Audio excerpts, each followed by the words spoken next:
Pe 14 decembrie inaugurăm patinoarul, cred că singurul patinoar la înălțime din București. Avem și tări de Crăciun, avem vin fiert, avem ceaiuri calde și distracție, concerte. Pe lista atracțiilor din sezonul rece se înscrie și hotelul de gheață din Bâlea, care aduce anual mii de turiști. Grație acestor invenții, decembrie este luna cu cele mai mari încasări pentru turism, alimente, băuturi alcoolice, hăinuțe și jucării. Grădina zoologică din București intră și ea în era digitală. Mai multe camere video au fost montate în adăposturile animalelor și sunt conectate la internet, astfel încât viețuitoarele pot fi urmărite de acasă. Cu un click putem vedea în amănunt cum se distrează pelicanii, lemurienii sau leii. Și în premieră, la fiecare adăpost de animale, găsim QR coduri care ne ajută să aflăm mai multe informații despre toate animalele.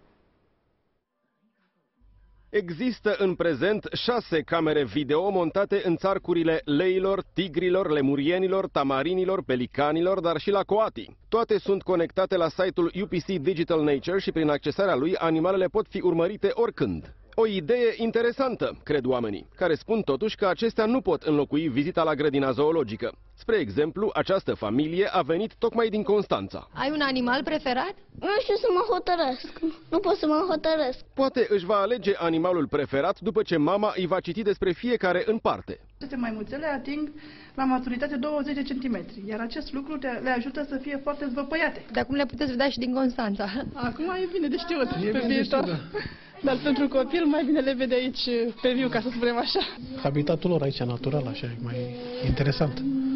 Dacă videocamere există în prezent doar în 6 zone, despre cele peste 200 de specii crescute la Băneasa pot fi găsite informații suplimentare pe internet. Iar acest lucru se poate face acum chiar de la fața locului, datorită celor peste 200 de semne speciale numite QR coduri, care se găsesc lângă fiecare adăpost. La grădina zoologică există acum în dreptul fiecărui amplasament câte un panou pe care este afișat un cod de bare. Odată ce l-ai scanat, ești direcționat către un site de unde afli mai multe informații despre animalul din țarcul respectiv.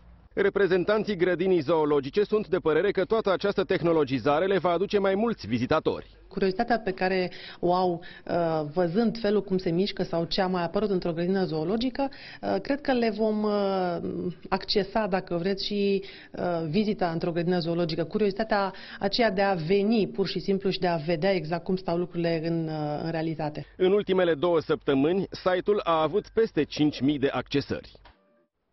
Românii sunt printre cei mai numeroși funcționari europeni. Datele oficiale arată că ocupăm locul 8 în clasamentul pe țări al angajaților Uniunii. Cei mai mulți lucrează în principalele instituții de la Bruxelles și au salarii care pornesc de la 2600 de euro, dar au ajuns să ocupe posturi și în diverse agenții